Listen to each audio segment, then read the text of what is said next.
today I'm finally getting to advance the frame on this 1780s gown embroidery that I'm doing. And I haven't been working on it much this summer, so it's been a really long time since I've advanced the frame. And so today I'm going to do that. And what I mean by that is I have maybe 70 or 80 inches worth of fabric rolled up on this little frame, which is, well, these side pieces are about 18 inches, so this is about, the fabric that I have showing is about 16. So instead of having one giant frame, which I don't even know if I could fit 80-inch fabric on one frame, I've made a scrolling frame. And I did this at home, all with parts from the hardware store. And I did this because the scrolling frames that I could find online are really expensive, not the right size, flimsy, because I've bought some over the years and they're just not great. Even quilt frames, they're really not designed for embroidery. So I kind of took what I know about making a timbre frame and kind of MacGyvered it into what I need. And aside from just not being able to make a frame big enough for each of these panels of this dress I'm doing, this particular panel that's on here right now is, I think, one of the center back panels of this dress. Something I really liked about this design was that it's small. I can sit and do it, I can lay on the bed and do it, but I also can take it apart. Henry?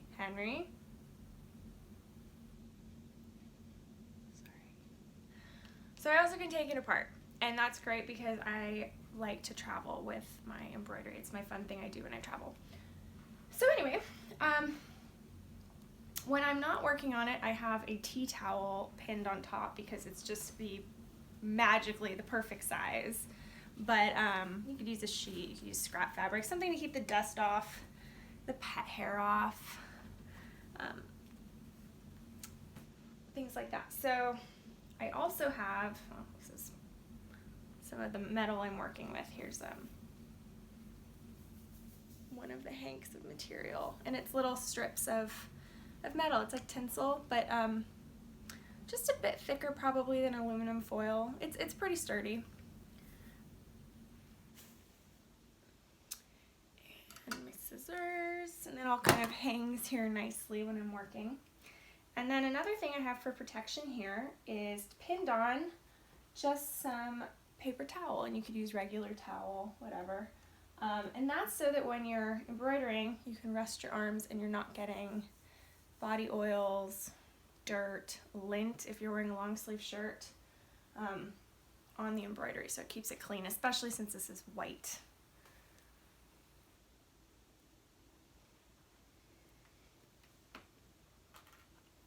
Alright, so this is made, these two long pieces, and I'll insert a picture of the whole frame so you can kind of have some reference. Do that now.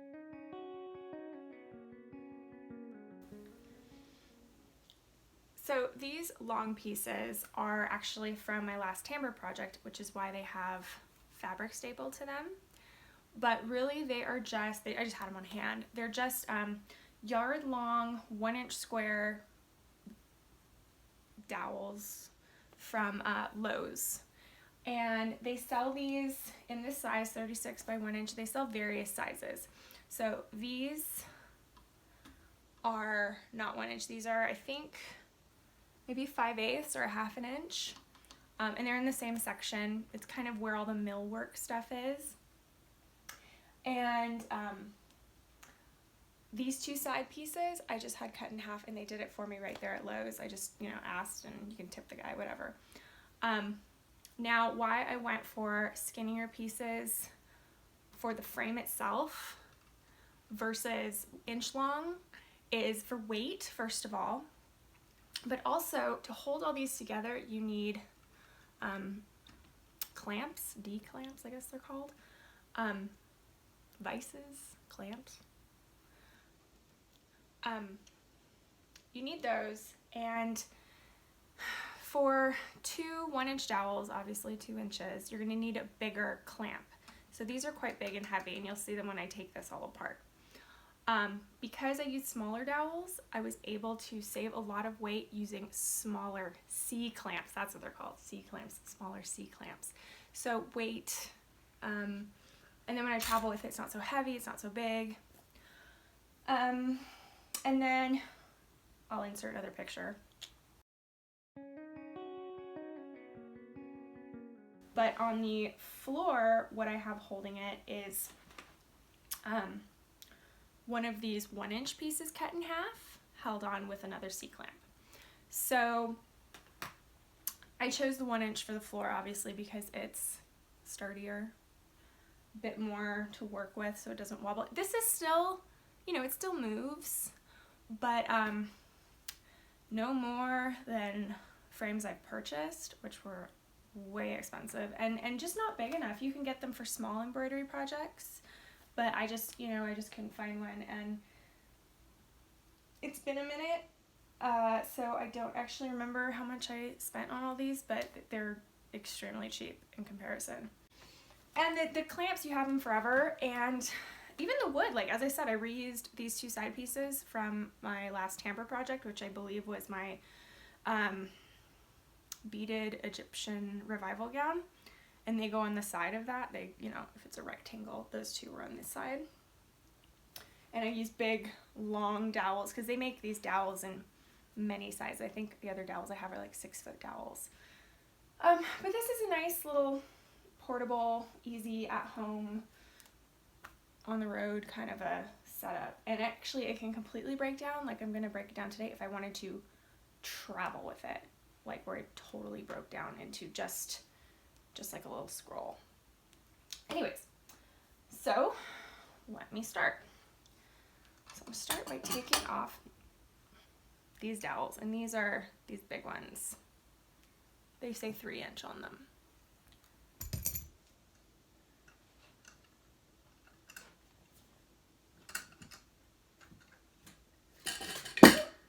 Might have to come up with a new place to do this to show you guys. I think I'm going to move to the floor.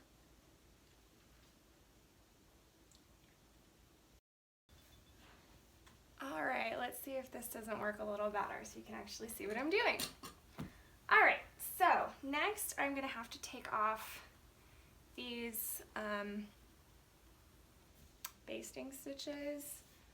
I have them on the side here just for tension, just to keep the sides tidy. So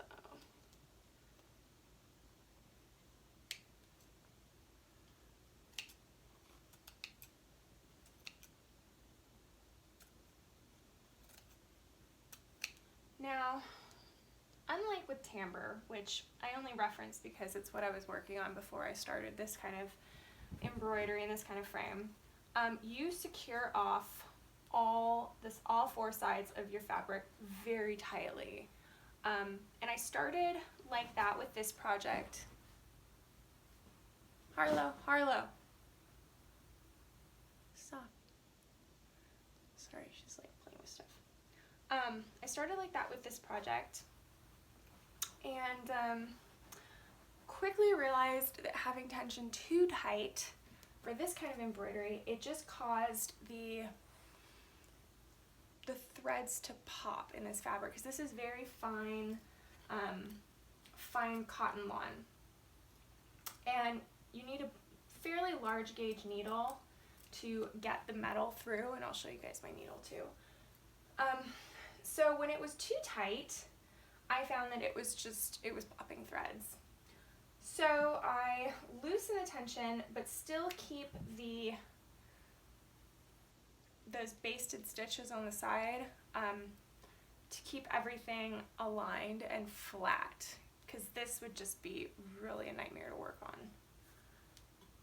So you don't want full tension, but you want it nice and taut and stable for you. And I got this stitched about maybe 3/16 of an inch from the edge. One side has the selvage and this side does not, because this was actually one large piece of fabric that was torn down the middle, so I could get the correct panel widths. So now, take these off.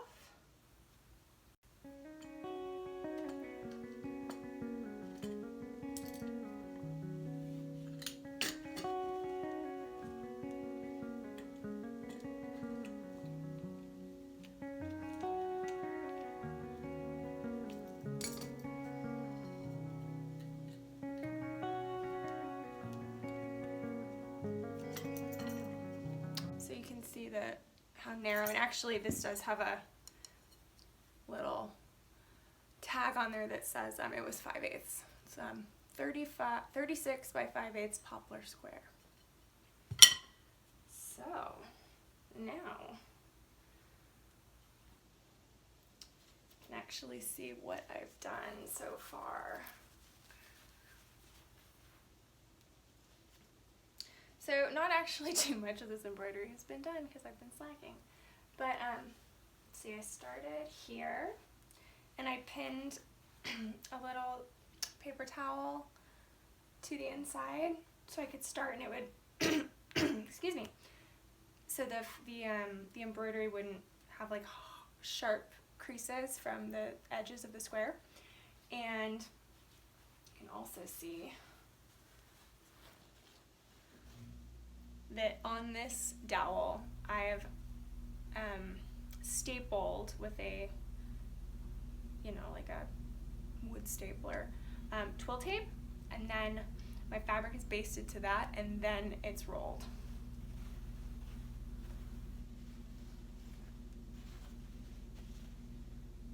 And actually, I'm gonna mark, I meant to do this the first time around and I didn't do it, and I regretted it the whole way through. I'm gonna mark feet or repeats so that I know how far I go in the future, because I actually thought I was further along. Oh well.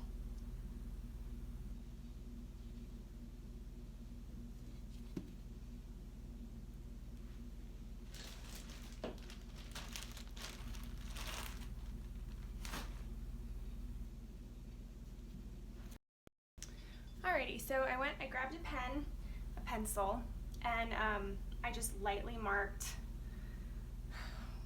1 repeat, 2 repeat, 3 repeat, 4 repeat, 5. So now as I go forward, as I sketch out my next line to be embroidered, I know that'll be 6, so I can kind of, and I can look at my pattern and see how many there were. I think there was 8, something like that. Probably a lot more than 8, I'm probably completely mistaken.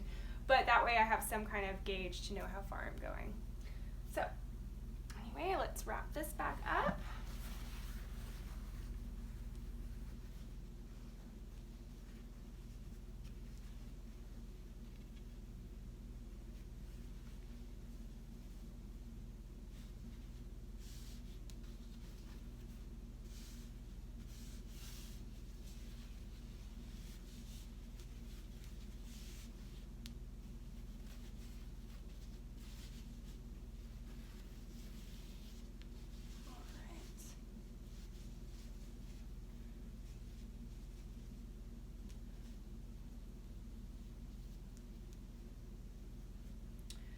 This is important to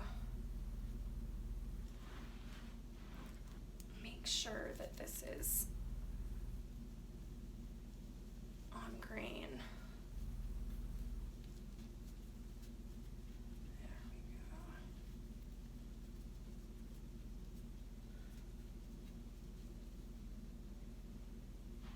go. All right, so now when I reframe this, I don't want to go all the way to the new part because there are little floral motifs right here and I need room for my hands to work on those. So I'm going to frame it to about right there.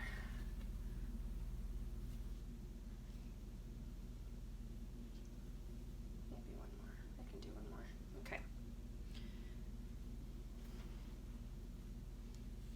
And we are reaching the end. I think this might be my last or second to last advancement of the frame, because I don't know if you can see all these lines. That's just from being wrapped around the dowel. So we're nearing the end, which is really exciting. And I so wish I'd been working on this more diligently because I'd have so much more to show. Anyways, so can't recall if I had these. I think I had them on the top. Don't really think it matters.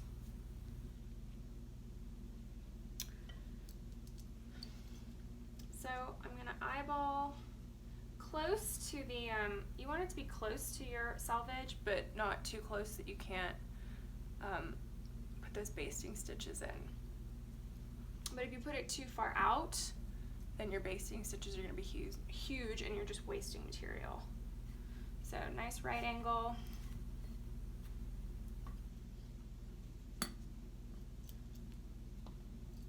And I prefer the screw part of this down, just because I find my hands get caught in it less. And this is by far the most tedious part of this, is just doing this with only 2 hands. It's actually really helpful if you can have somebody help you.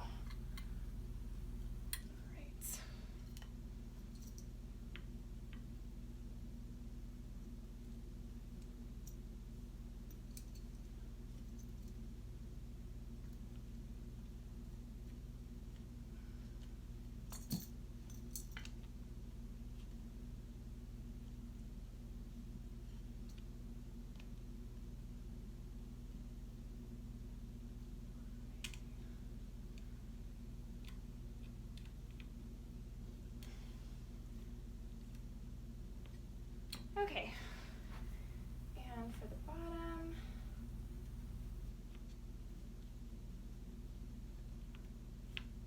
curious how much I have left. Let's see. Oh, no, I got more than I thought.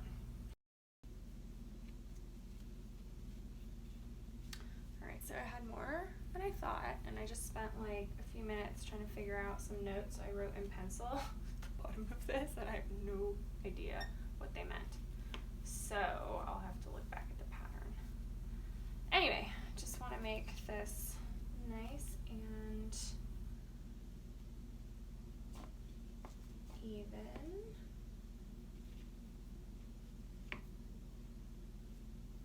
Nicely squared up.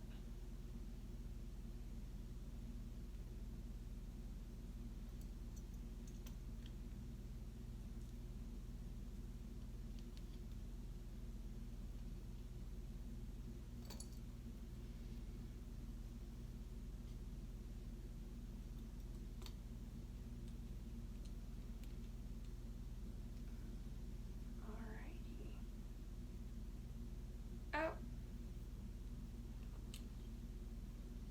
put those on the top. Oopsies.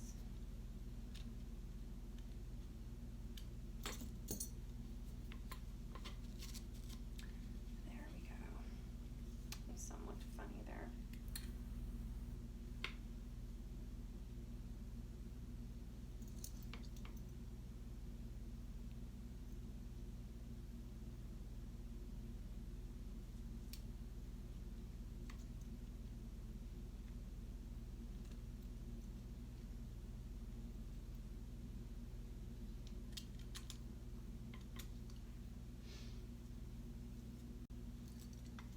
There we go.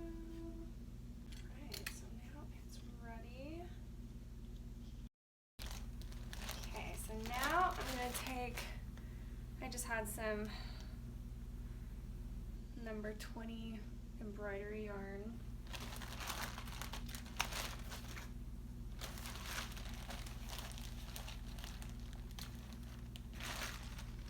And a needle that matches.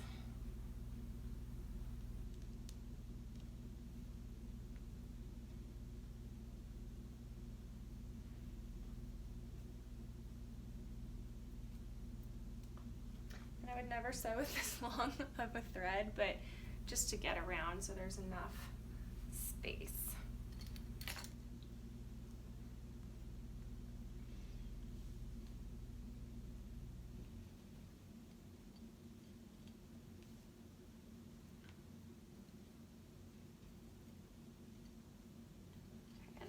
going to start by just making a nice little knot on the wood.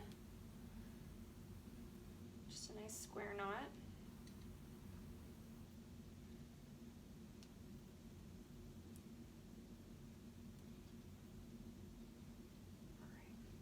And as I mentioned before, this does not have to be super tight. This is just to keep the fabric stable. So I'm going maybe 3/4 of an inch each stitch.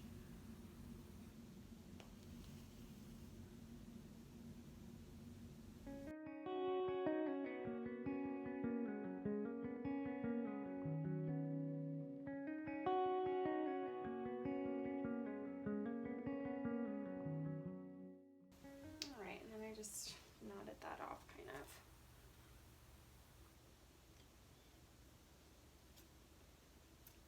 And it's wise also not to knot this so that you can't undo it, just in case you needed to loosen something, tighten it. You have some workability there. So I'll do the same on the other side. I won't bore you with that right now, but I will just put these back on the legs so you can see. And I mentioned I would show you a picture, but here is what it's standing on. So on the ground, this is just half of one of these 1-inch yard-long dowels. This has the stapled on twill tape from when I was using it previously, but doesn't interfere and no need to buy new ones. And then it's just attach the dowel, and when I'm working, I put these to the inside so my feet are here, just so they don't bang on the stuff. But these side pieces are real easy to take off, so like when I travel, I take this apart. And I haven't had a reason to take these apart yet, but if I was like going on a plane or something and wanted to put it in my suitcase, I could totally do that. But there's no planes this year, so not something I have to worry about. Anyway, yeah. So this by far is the most annoying part because you're working with, this is why I don't buy clothes. They come with annoying things that pop out. Okay, so this by far is the most annoying part, putting these back, just because it's a lot to handle. So I find the easiest way to do it is to prop it on something, or turn it upside down.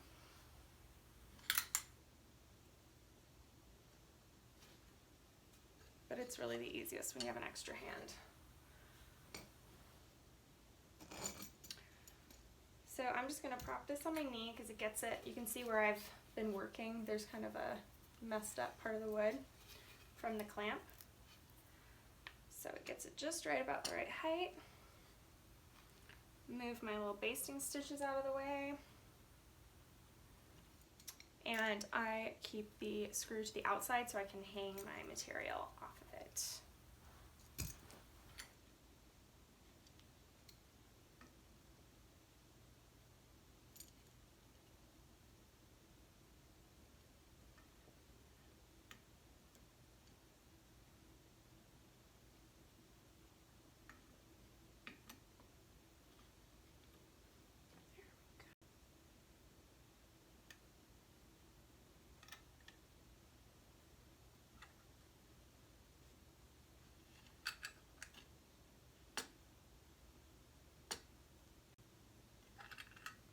So not so bad, but definitely easier if you have an extra hand.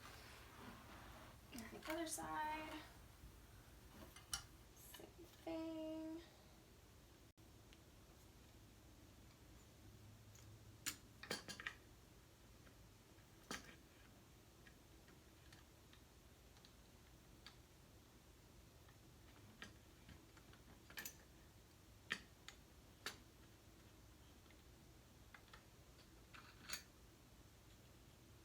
You want to make sure you got a good bite.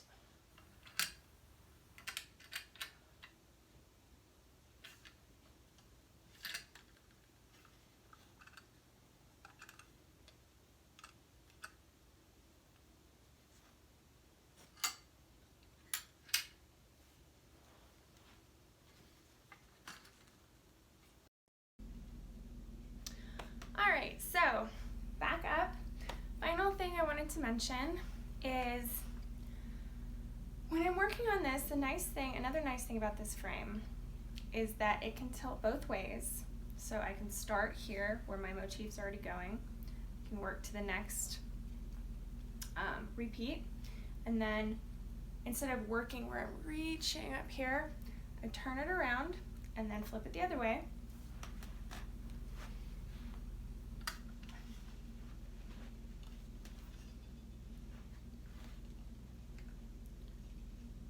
And then I can work right here. And I just move my towel. So you're good for a while once you've set up. Other things, let's see.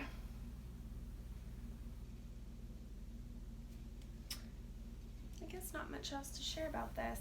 I pin this on with very fine pins, and then I work, put my towel, and I'm good to go. So I hope that was helpful. I know it's kind of a large, awkward thing to get on video, but maybe next time I'll also do a post that's just photographs and instructions. So hopefully it won't be months away. Hopefully I'll actually get cracking on this. Anyway, thanks for watching, and if you need any help with this, any questions, if you want to try it, just shoot me a comment and I'd be happy to help you out.